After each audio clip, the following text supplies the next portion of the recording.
And it is really amazing to have an artist explain the world to us through his craft and skill. Tonight, we are going to hear now from Kevin Willmott. He is a professor emeritus of the University of Kansas. He has written and directed many a film, taught many a student, and I am honored to turn this mic and stage over to the artist and teacher, Kevin Willmott.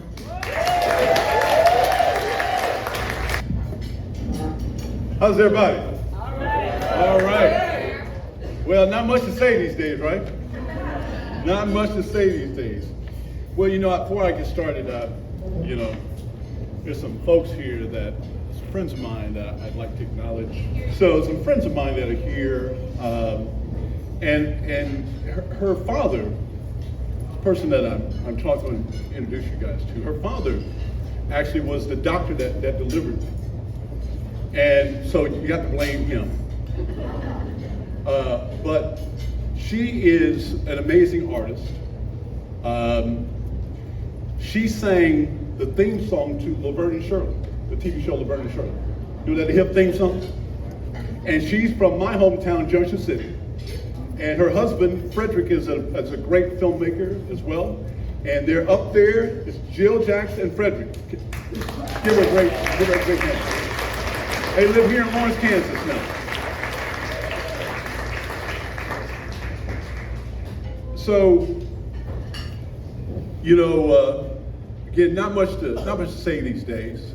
I decided to write down my remarks. Usually I just get up and talk, but I decided to write down my stuff because afterwards, usually when I talk afterwards, my wife says, you forgot this and you forgot that, And so I'm trying not to do that this time, but I'm sure I'll still forget something. I want to say, America made a horrible mistake giving a poor black boy from Junction City an Academy Award and making people think he has something to say. That's a very dangerous thing. But I thank the Democratic Party for having the guts to trust me to speak tonight. I think my Facebook posts have scared off a lot of folks and they don't ask me to speak much anymore. But I'm proud of all that stuff because I knew King Tang was a problem before everybody else knew King Tang was a problem. And I call him King Tang because you remember Tang, the orange drink? And I knew he was a king the first time we elected him because I grew up in Junction City. And I grew up around a lot of hustlers in Junction City. And I knew several pimps in Junction City growing up. And a pimp actually tried to kill me and did kill a dear friend of mine, a young lady I went to high school with. And we were high school kids then when she was killed. And so I grew up around guys that were pimps, and pimps, there are two different kinds of pimps. They're the kind of pimps that's called a Romeo pimp. And a Romeo pimp is the kind of pimp that sweet talks you and gets you to be a sex worker that way. And then there's another kind of pimp called a gorilla pimp. And he manhandles you and dominates you by fear. When Donald Trump first got elected, when he came down the escalator, he was a Romeo pimp. And he was a Romeo pimp to all the folks that were scared after the election of Barack Obama. After Obama was elected, Americans just lost their minds. And I'm gonna give you a statistic here, just to kind of prove my point. So basically, what the stat says is that white people have not voted for Democrats since 1964. After LBJ was elected, the majority of white people no longer vote Democrat. Why is that? Why do white people reject the Democratic Party? Why is that? And the thing is that when he came down that escalator, and Donald Trump is a king pimp. He's a kingpin.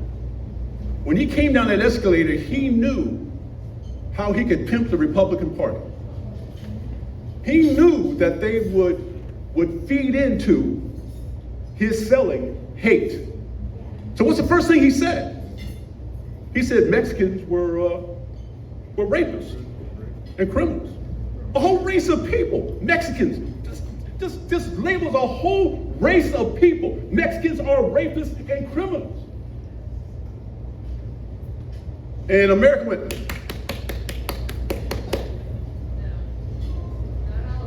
not all of us. Not all of us. And the reality, but I'll get this at the end, we outnumber those guys. We outnumber them. But I'm going to talk about kind of how they still win despite the fact that we outnumber them. So I'm a Kansas. And I'll come back to Donald Trump being a pimp in a little bit. I'm Kansas, born and raised. I'm going to tell you this. My family, my origin story of my family in Kansas, my ancestor, his name was Oscar Haskins. And it's important to tell this story now because of the Voting Rights Act being dead. Oscar Haskins was fought in the Civil War.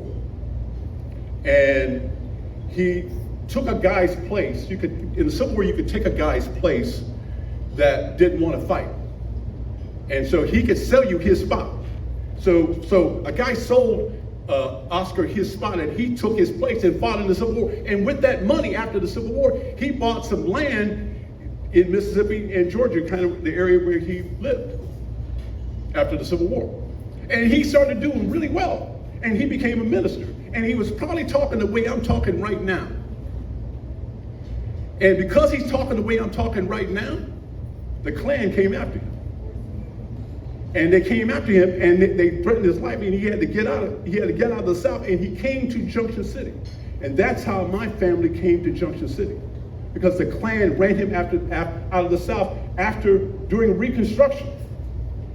And Reconstruction was when black people got the chance to vote. I used to show my students the film Birth of a Nation. You know, the pro-slavery, pro-Klan movie. And at the end of Birth of a Nation, because the Klan is the bad guys in that movie, at the end of the movie, black people are trying to vote. And the Klan is standing there, and they get scared off and they run away.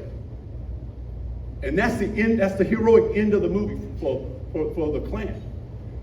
And that's what happened in the South. They ran black folks away. And my father was 60 years old when I was born.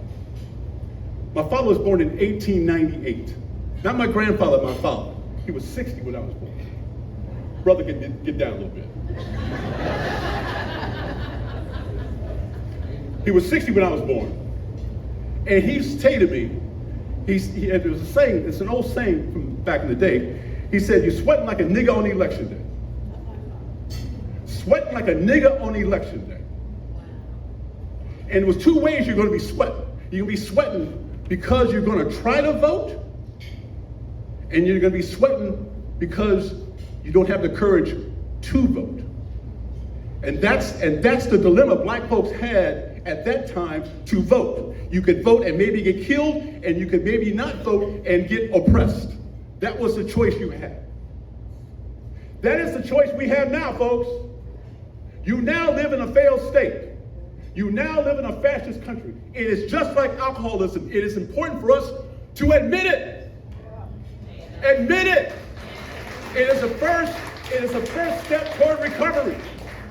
It is a first step toward recovery. First, admit you've lost your rights. Women no longer have the right to abortion in this country. Did women of our age think that would ever happen? But it happened. And why did it happen? It happened because white people don't vote Democratic. And why don't white people vote Democratic? What are we doing that cannot attract white people to us? Why do they think we are wrong? Clearly the pimp, Donald Trump, came down the escalator and blamed it on the Mexicans, and he blamed it on the immigrants.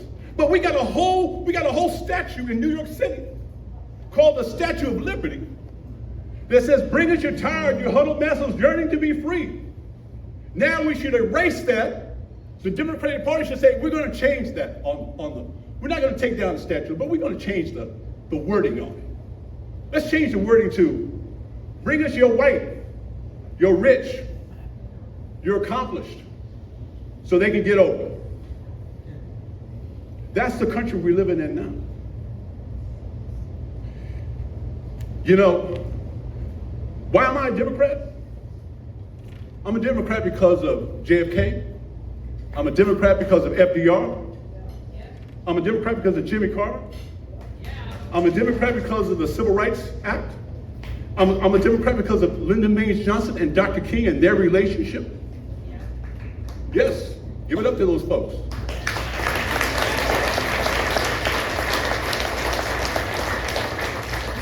And they created the country that we now love.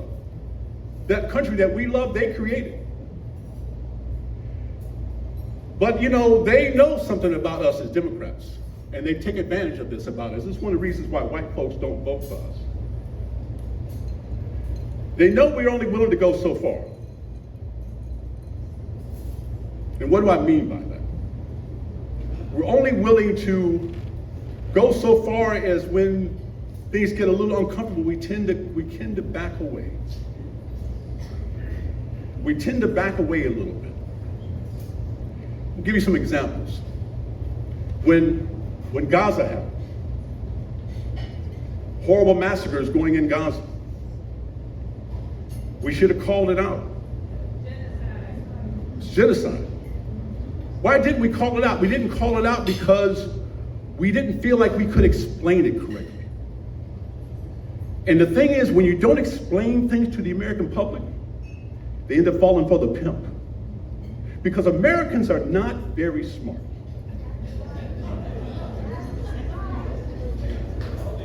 Americans are not very smart, yo.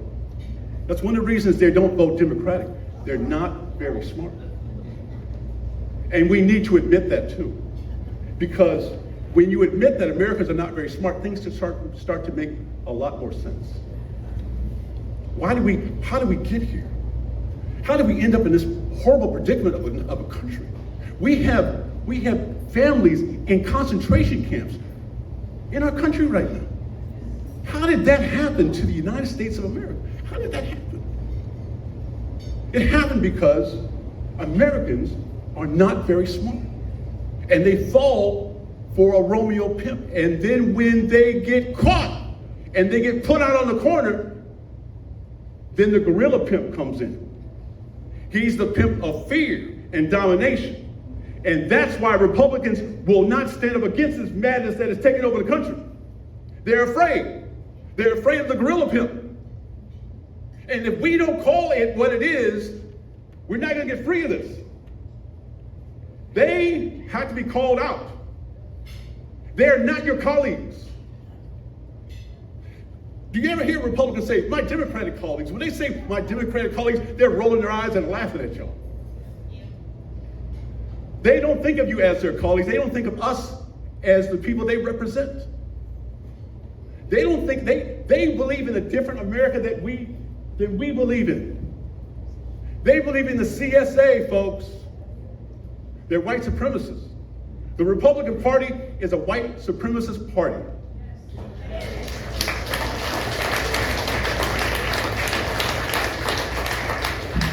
It is what it is, folks. You got to call it what it is. It's the only way you get free of it. You got to call it what it is. You got to stop apologizing for it. And the whole thing about all my Republican colleagues in the elevator, they really talk bad about Trump, but they ain't going to say that crap to his face because they're scared of that punk. They're scared of him. And when you're afraid of protecting people's rights, you get dominated. You get oppressed. Horrible things happen to a country when people, their leadership, is afraid to stand up for everyday Americans. That's the country we're living in right now. That's the country that we got to take back. It's time to take America back. Right?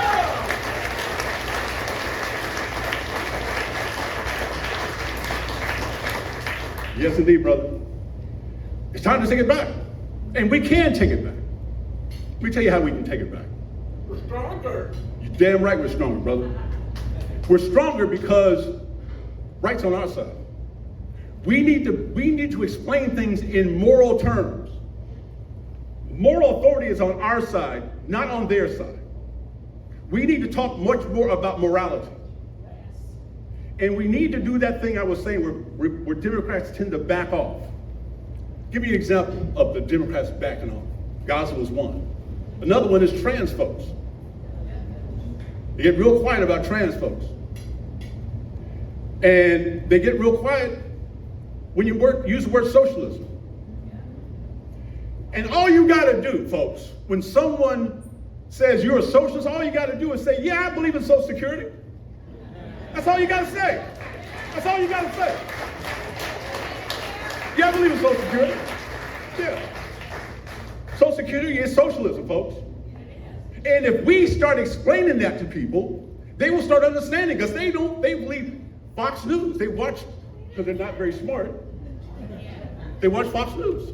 And they have 3 channels now, folks. We got none. We got MS Now, but it's not our channel. Ask Joy Reid about that. It's not our channel. And when the corporate pressure gets on them, they shut up real fast. Rachel is the only person that can talk on that channel. And it must be because she must be making all the money for them, so they let her talk. But when it gets serious, they get real quiet. And one of the things that the gorilla pimp did, the Romeo pimp did, through his minions on Fox News, is that every episode, every day, they would show photographs of an undocumented person murdering a little white girl. And they would all day long, they would show these photographs. This guy murdered this girl. This guy murdered this girl. And they always make sure to show the photograph so you know what race they are. It's very important. I watch Fox News, so I always tell folks, I watch Fox News so I know when to run. That's a joke. But it's kind of not a joke, because if they're putting folks in concentration camps now, and if Republicans have nothing to say after shooting Renee Good 3 times in the face, if they're not willing to say something when people murder U.S. citizens in the streets, if they're not willing to say something after all of that madness and horror, then they'll put you in a concentration camp too. I always tell my wife, because the thing about being a screenwriter is what I do all day is I sit in my office and I make stories out of history, and most of those stories are about oppression. So I live in oppression and history all day long. That's what I do for a living. And the world that I live in, now you all live in it too, because you all now live in history and oppression. This is history we're living through right now. And you are all now oppressed. You've all lost your rights. We'll probably lose more rights if we don't find a way to stop this madness, because that's what's coming, folks. I'm not trying to scare you, I'm just telling you the truth. I'm telling you what Oscar would have told you when he got ran out of the South. He would have told you, they're now coming for you too. They're not just coming for folks like me. Oh, I'm sure I'm on a list somewhere. After I won an Academy for Black Klansmen. You know the kind of list I'm on. And we talk about Donald Trump in the movie by name. And I'm so glad about that. History will say, he said he knew it. He knew it. At least he knew it. At least he knew it. America first. America first. America first means most of us last. America first means people of color last. America first is why Japanese ended up in a concentration camp in America. America first is why women now no longer have the right to vote. And so, let me just kind of break it down to you like this. White supremacy comes in a lot of different ways. You don't have to be white to be a white supremacist. Clarence Thomas is a white supremacist. All those black MAGA guys, they're all white supremacists. White supremacy is an ideology. It is not connected to your actual color. It's an ideology. It's a belief system. Anyone can believe it. Republicans, black Republicans, believe in hating themselves. They think they are inferior. Donald Trump only loves them because he can pimp them. Why did Latinos vote for the guy who now has them in a concentration camp? Because they were pimped. They were pimped with the idea that if you vote for me, you will now earn your whiteness. And honorary whiteness is something that king pimps have always extended as a way to leverage folks and manipulate folks all the time. Honorary whiteness. So if you vote for me, I'll give you honorary whiteness. That was the message that he was sending them. So you got a whole Republican Party convention. They're all holding up signs saying mass deportation now. You remember that. And then when they started putting Latinos in the camps, they went, how did this happen? Because they didn't think they were talking about them, because they thought they had honorary whiteness. But in the world of the king pimp, he's the only white person in the room. His whiteness is the only whiteness that matters. He knows that he's the guy that gets to bestow whiteness on who he thinks whiteness belongs to and who he does and who it doesn't. He is the orchestrator of whiteness. That's a hell of a notion. I should make a whole movie about that. The orchestrator of whiteness. Wow. That's kind of a good title. I'm gonna tell you this, and then I'll tell you some things, hopefully inspire you a little bit, since I've made most of y'all depressed.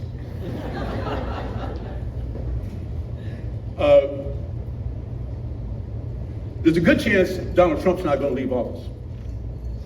I think so. At least that's what I think. I think there's a good chance he may not, and I'll tell you why. He won't leave office because he knows he doesn't have to. He now, it's his country now. It's his country. And if he decides not to leave office, who are we gonna call? Who do you call? On January 6th, we found out there's no coup d'etat police, didn't we? There's no hotline where you call and say, hey, he won't leave office. Come and get him. Those folks aren't there. Who are you gonna call? Pete Hegseth? Call the judge. Yeah, call a judge. Call the judge. Call us. Amen, brother. The troops are already on the street in Washington, D.C. My daughter lives in Washington, D.C. The troops are already on the street. So he doesn't have to call out troops. They're already there, folks. Remember that? Yeah, they're already there. So you don't have to call out troops. The troops are already there. And he now has a death squad that can go anywhere he wants, and that's called ICE. No. ICE, baby. No. ICE, baby. It's a death squad. That's a death squad in the United States of America, a death squad.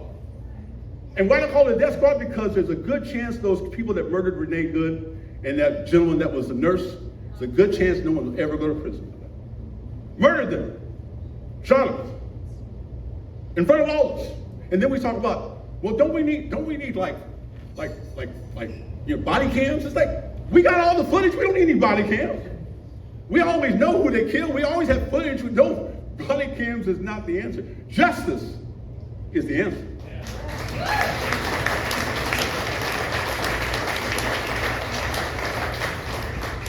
And let me tell you this. I told my friends before January 6th that sucker is not going to leave. And he didn't leave. And when you don't think about things like that, it is a failure of imagination. If you don't think about the fact that this guy may not leave, it's a failure of imagination on our part. And that's how January 6th happened. It was a failure of imagination on our part. We just can't imagine. Americans are always shocked. I'm shocked. I'm shocked. Oh, I'm shocked. America leads the world in shocks. Right? We got to stop being shocked, and we got to see these suckers coming. We need to see them coming. They don't hide. Donald Trump, the best thing about Donald Trump, he tells you every time out front in a clear, concise, not concise, but a clear way what he's going to do. It's not a secret. There's no secret spot. I call them now Confederate Republicans. We should call them Confederate Republicans now. Because see, you got to understand, one of the reasons that we lose white people is that their propaganda is much better than ours. That's why they can take a word like liberal and turn it into a negative. Like a term like woke and turn it into a negative. And we don't seem to know how to fight back and take those terms and say, you need to shut up and sit your ass down.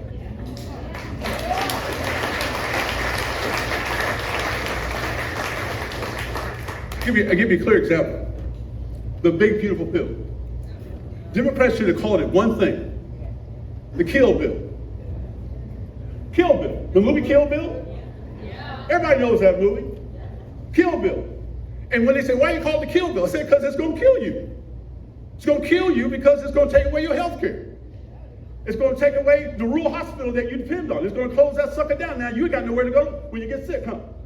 And don't talk about health care. Talk about the fact that my mother couldn't get a breast exam and now she died.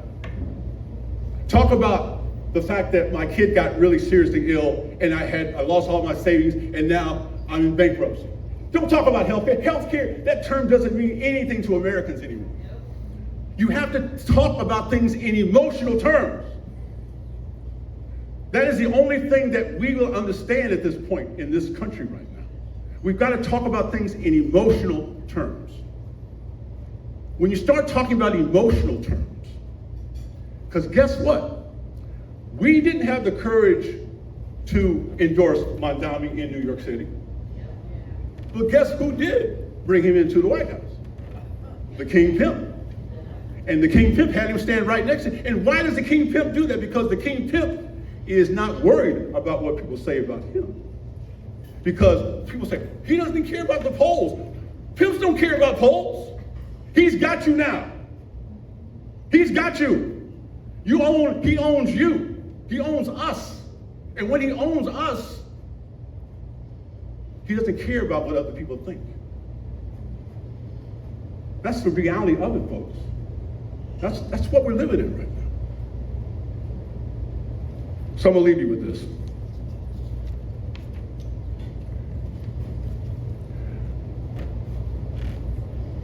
There's more of us than there is of them.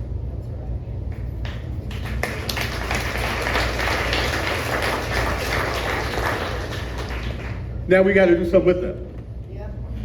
We got to start explaining it, breaking it down to people in emotional terms.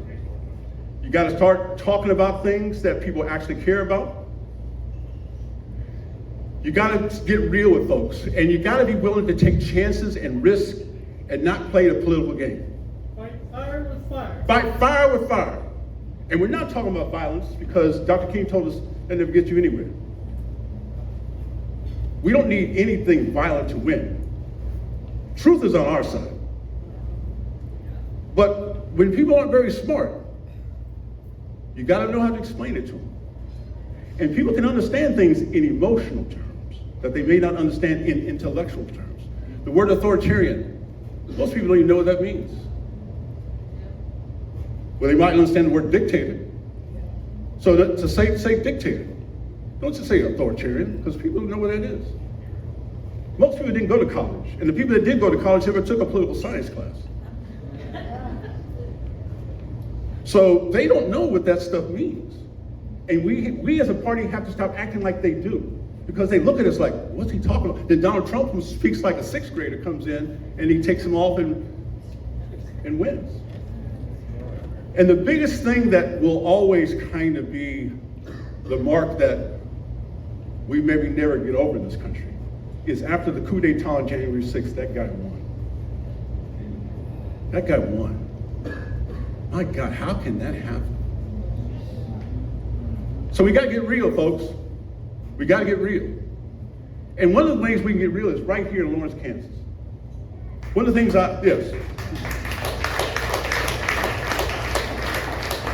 one of the things I love about Lawrence is our free state heritage.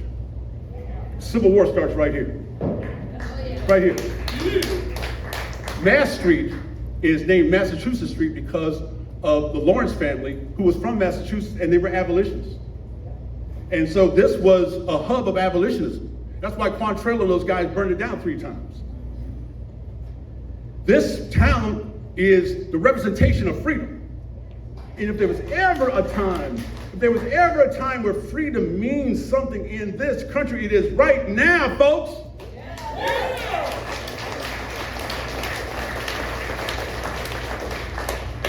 What we have to do is we have to take every opportunity we can to expel out freedom and make people understand what freedom, because people don't understand freedom and they don't understand what democracy means either. So the more you understand about the problems of America, the more you understand about Black history. Why do they want to take Black history away from us? Because Black history shows you the problem of the country. You know, I gotta say this real quick. I was a DEI hire at KU. Yeah. Too bad it's dead now, right? I got a call about 2 years ago now, and they wanted me to speak at the KU Vet Center for Black History Month, but they said, Kevin, we can't celebrate Black History Month anymore. DEI closed all that. Y'all do know that, right? DEI shut all that down. There's no more Black History Month officially celebrated on the KU campus, not officially, or nor in any other campus in the United States. They've got campuses running in fear. So when they said to me, now you can speak, Kevin, but just gotta watch what you say.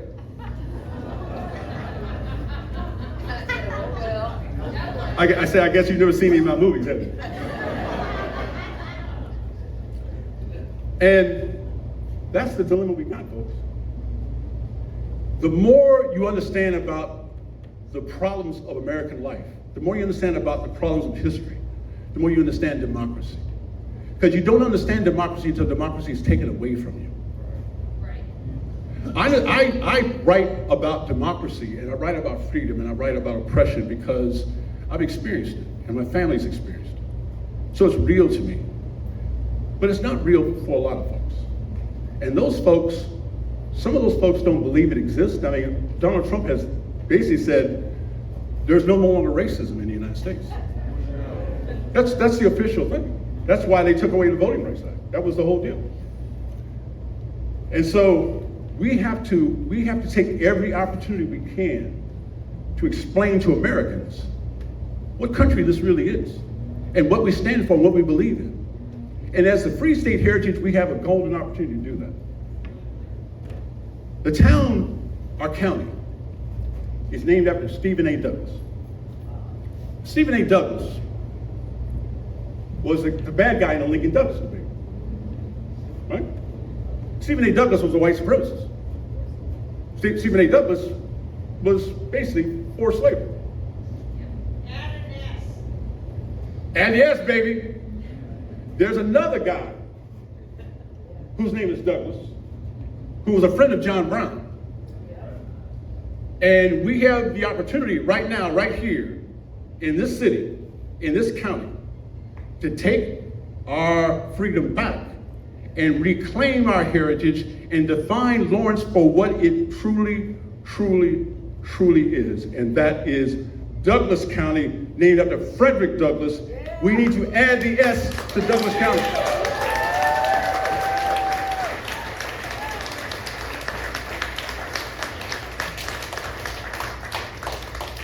It's a symbolic act, but it's a symbolic act at this time that will send shockwaves to the white supremacists of the Republican Party who now think they own us. Thank you very much.